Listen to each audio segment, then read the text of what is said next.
All right, guys, I'm happy to be joined today by Whitley Cargile, who's one of our college-bound student athletes here at Tennessee Soccer Club.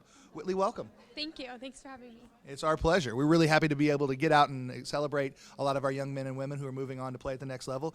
So you've decided to move on and play soccer in college at the University of Chicago. Give me an idea, how did you come to that conclusion? I was looking at schools that were both academically challenging and a good fit for soccer, and this school popped out at me. I went to their camp, fell in love with the program, coaches, met recruits, and I knew that that's where I was going to be.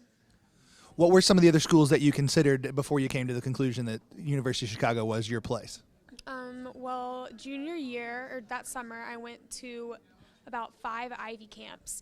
So I was looking at the Ivy Leagues and then lots of like D3 schools in Boston because I wanted a big city, so like Tufts and then Cornell and things like that. So as it came down through the process, this is your junior year, the summer previous to your junior year where you're beginning this process.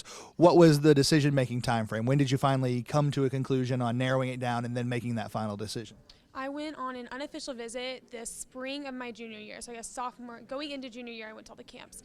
And after about 2 weeks after my unofficial visit, I verbally committed and then went on my official visit in November of this year.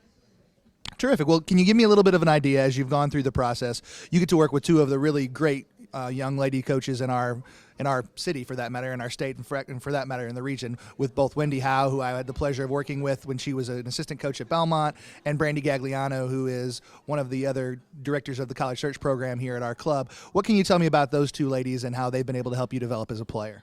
Well, they've always been positive role models for me, with Wendy being there for me. She texts us after every game with encouraging messages. They push me to be the best that I can, even just work through everything. And I've been with Wendy for 4 years, and she's been through a lot, and we've been there for her just as she's been there for us. And Brandy is new to us this year, joined us last year a little bit, and she is all about hard work, which is what I love. So. Terrific. So as you decided, we've had a lot of folks who usually decide to maybe stay a little closer to home. From all the decisions all the choices you mentioned, seems like going a little further away and perhaps to a big city was a big part of your decision-making process. How did you come to that conclusion that that's the way you wanted to pursue things? Well, I love Nashville, and I know I want to live here when I grow up, so I said if I was going to get away, it was going to be for college. So I looked faraway places, considered a couple ones close to home like Vanderbilt, but I go to school about half a mile from Vanderbilt, so I knew I needed to get out. Terrific. Well, I guess as we finish up here, Whitley, can you give me an idea of maybe one or two pieces of advice that you might pass along to a young lady or even a young man who's going to be going through this process over the next given number of months or years? Mm-hmm. Number one is it's never too early to start looking at the colleges and contacting, and number two is you got to pester the coaches until they pay attention to you.